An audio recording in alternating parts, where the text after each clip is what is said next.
Nicolas Sarkozy. Bonsoir, merci de m'avoir invité. Merci d'être avec nous. Vous avez suivi Alain Juppé hier soir? Malheureusement, j'étais en réunion, j'ai pas pu le suivre, mais enfin, les échos me sont arrivés. Vous êtes... Juste une question, est-ce que vous ne l'avez pas sous-estimé depuis le début de cette campagne? Non, je ne sous-estime personne. J'ai regardé votre reportage avec intérêt. Je ne présenterai pas tout à fait les choses comme ça, si vous me permettez. J'ai une ambition dans cette campagne. C'est d'essayer de décrire la réalité de ce que vivent les Français. Je rencontre une immense angoisse. Les Français se demandent si on pourra avoir le plein emploi, qu'est-ce qui va se passer avec leur sécurité, quel est le problème avec un islam politique qui tente d'assurer sa mainmise sur une partie de la société. Ce sont des sujets lourds, graves, difficiles, une explosion démographique. Je veux parler au peuple de France qui ne se sent pas représenté de la réalité. Cette primaire, est-ce que vous n'avez pas l'impression depuis quelque temps qu'elle est en train de se transformer en une question simple, un référendum pour ou contre Nicolas Sarkozy? Est-ce que vous ressentez ça? Non, mais je comprends que vous le disiez. Je n'ai connu que ça tout au long de ma vie politique, en 2006, en 2007, en 2012. Mais la question n'est pas là. Je refuse les débats interdits par la bien-pensance. Oui ou non, y a-t-il un problème d'immigration? Je pense que oui, et qu'on ne peut pas continuer comme si de ne rien n'était. Oui ou non, y a-t-il un problème d'intégration? Je pense que oui, et on ne peut pas continuer comme ça. On a eu 5 ans de François Hollande. Les Français, me semble-t-il, exigent, m'entendez bien, exigent une alternance forte et franche. C'est ce que j'essaye de porter. Eh bien, attendons la réponse le 20 novembre. Le 20 novembre, une réponse. 20 et 27 novembre. 20 et 27 novembre, donc deuxième tour déjà également. Est-ce que, quand vous regardez les sondages aujourd'hui, vous avez l'habitude de dire depuis quelque temps, ils ne sont pas fiables, on ne connaît pas la base électorale clairement, ils ne sont pas favorables à vous, sincèrement, actuellement? Non, je n'ai pas du tout cette analyse. Mais moi... Cette analyse que ces sondages ne sont pas favorables à vous? Je n'ai jamais commenté les sondages. Pourquoi? Parce que je vois année après année, pays après pays, les sondages se tromper.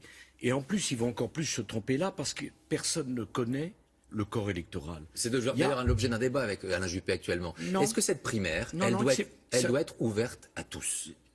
Elle doit être ouverte à tous ceux qui partagent les valeurs de la droite et du centre. Donc c'est différent d'Alain Juppé. À tous, par exemple, les déçus du hollandisme. Ils ont le droit d'aller s'exprimer dans cette primaire? Non, c'est pas une question de droit. Il y aura des primaires pour la gauche, qui choisira son candidat, et il y aura des primaires pour la droite et pour le centre, qui choisira son candidat. Donc ce soir, vous vous adressez à qui? À quels électeurs? Si on fait des compromis, des compromissions, si c'est la pagaille, ça conduira à quoi? Quand la gauche et la droite n'assument plus aucune différence, c'est les extrêmes qui en profitent. Regardez l'Allemagne, les élections régionales, regardez l'Autriche. Dans le cadre de la primaire de la droite et du centre, chaque électeur devra signer, ça compte, un document dans lequel il s'engage à partager les valeurs de la droite et du centre. Il n'y a pas de bons et mauvais électeurs. Ceux qui finalement soutiendraient Alain Juppé et ceux qui pourraient ne pas vous soutenir. D'abord, qui peut le contrôler? Moi, je veux parler au peuple de France. Mais c'est une élection présidentielle en quelque sorte à 4 tours. Il y a 2 tours pour la primaire de la droite et du centre. Ayons ce débat, tranchons la ligne, choisissons la meilleure personnalité. Tout le monde sera derrière après. Et puis il y aura le premier et le deuxième tour de la présidentielle, on s'adressera à tous les Français. Vous le disiez tout à l'heure. Mais la confusion, si vous voulez, permettez, la confusion, c'est le contraire de la démocratie. Et vous croyez qu'actuellement, Alain Juppé alimente la confusion? Non, je ne me permets pas de dire ça, j'ai aucune raison, je ne veux pas polémiquer.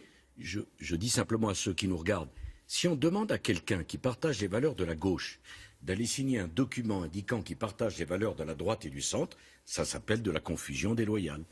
Est-ce que, actuellement, finalement, sur le plan idéologique, il n'y a pas clairement une fracture, une division, vous le disiez tout à l'heure, une vision différente sur les questions de l'immigration, sur les questions... Il y a clairement un débat, vous avez raison, mais tant mieux. Nous sommes d'accord sur beaucoup de choses, ils ont été d'ailleurs tous dans mon gouvernement. Donc il y a 2 droites actuellement? Mais il peut même y avoir plusieurs. Mais il y a clairement un débat qui n'est pas anodin. Est-ce qu'on décrit la réalité de ce que vivent les Français ou est-ce qu'on le refuse? Alors vous savez, dans ma campagne, je suis tous les soirs en réunion, je vois beaucoup de Français. Il y a beaucoup d'angoisse, beaucoup d'inquiétude. Est-ce que la France va rester la France? C'est une question qui n'est pas anormale de poser. Et beaucoup de gens me disent, bon, c'est bien ce que vous dites, mais ils me posent une question. Et après 5 années de mensonges de François Hollande, c'est normal. Est-ce que vous le ferez vraiment? Alors vous ferez quoi, vous? Alors voilà, c'est une question centrale et naturellement la mise en cause de la crédibilité de la parole publique, elle me touche aussi. Eh bien, je suis venu vous dire que sur 2 questions essentielles. Lesquelles?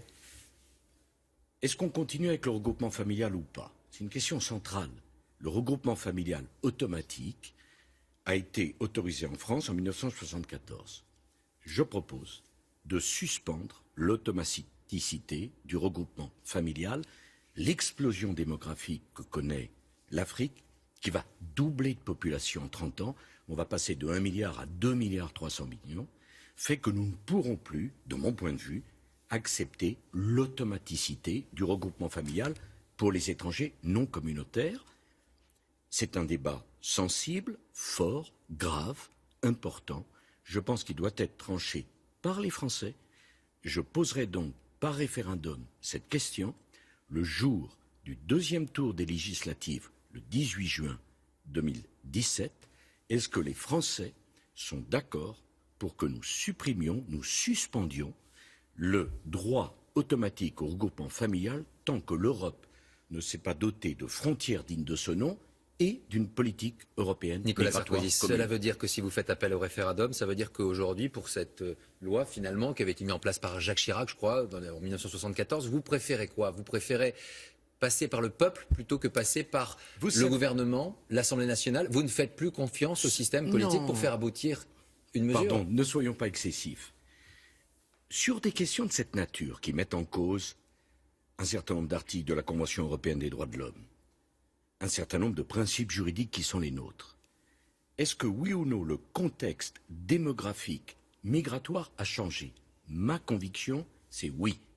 Nous avons un problème gigantesque d'une intégration républicaine qui ne marche plus.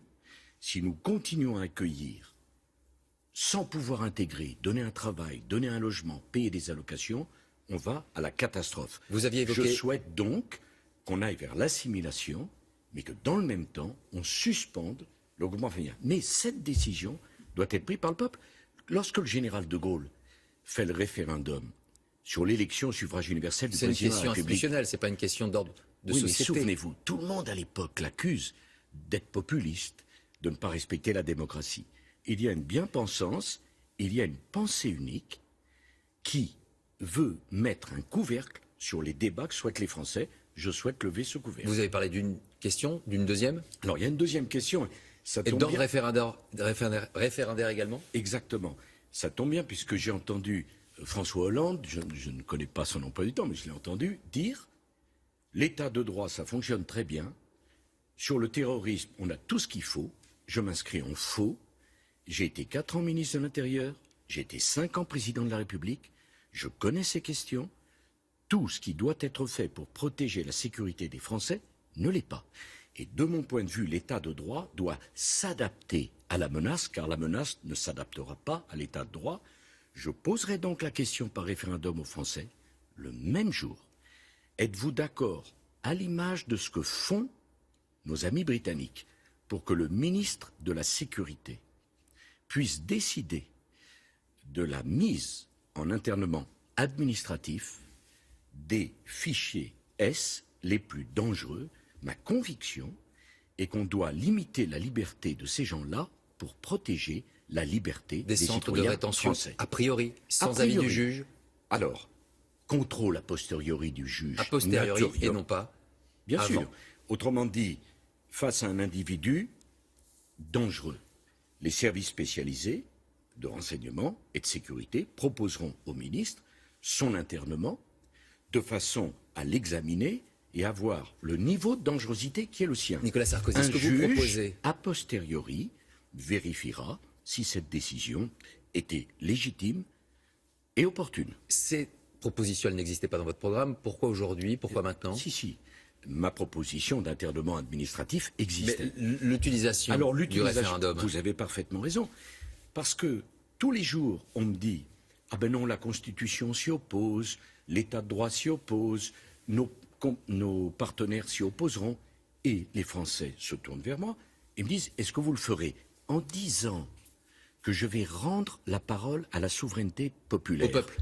Au peuple. Finalement, la cause Finalement, du peuple... la démocratie, c'est quand même la souveraineté populaire. Finalement, la cause du peuple vous intéresse toujours? Mais qu'est-ce qu'il y a de plus important que d'essayer d'être compris de ceux qui vous regardent? Et pour être compris d'eux et entendu d'eux, c'est un sujet que vous connaissez. Il faut décrire la réalité qu'ils vivent. Je vous rappelle que Pas c'est la le titre- réalité d'une petite Je vous rappelle élite. que c'est le titre du livre de Patrick Buisson, Nicolas Sarkozy, en faisant appel au peuple, un recours au bonapartiste sur des questions aussi sensibles. Certains vont très vite dire, on pense moins au général de Gaulle et on pense plus à Viktor Orban aujourd'hui. Est-ce que vous rejetez cette idée? Bon, Viktor Orban, pour ceux qui ne le savent pas, c'est le Premier ministre hongrois. Mais enfin, vous savez, moi, je ne pense pas qu'il est un dictateur, celui qui fait un référendum et quand il est battu, en tire toutes les conséquences. La pratique référendaire, c'est le général de Gaulle, qui a eu contre lui toutes les élites qui, naturellement, ne veulent jamais donner la parole au peuple parce qu'ils en ont peur. Eh bien, moi, je pense que, compte tenu de la gravité de la situation, de la perte de crédibilité de la parole publique, donner la parole au peuple sur des sujets aussi importants qui concernent l'immigration et la sécurité, c'est faire le choix de la démocratie. Une dernière question, Nicolas Sarkozy. Est-ce que vous ne craignez pas qu'en allant vers ce type de proposition, de discussion, que la rupture soit trop profonde à la fin de cette primaire au sein de votre famille politique? Oui ou non, juste? C'est tout le contraire. Parce que cette primaire, pour être légitime, pour être utile, pour être passionnante, pour être intéressante, elle doit porter sur des vrais débats. Si elle ne porte que sur la couleur d'un costume, sur l'âge des candidats ou le passé des candidats, j'ai peur qu'elle passe à côté de la gravité des problèmes de la France. Nicolas Sarkozy était notre invité. Sachez que Bruno Le Maire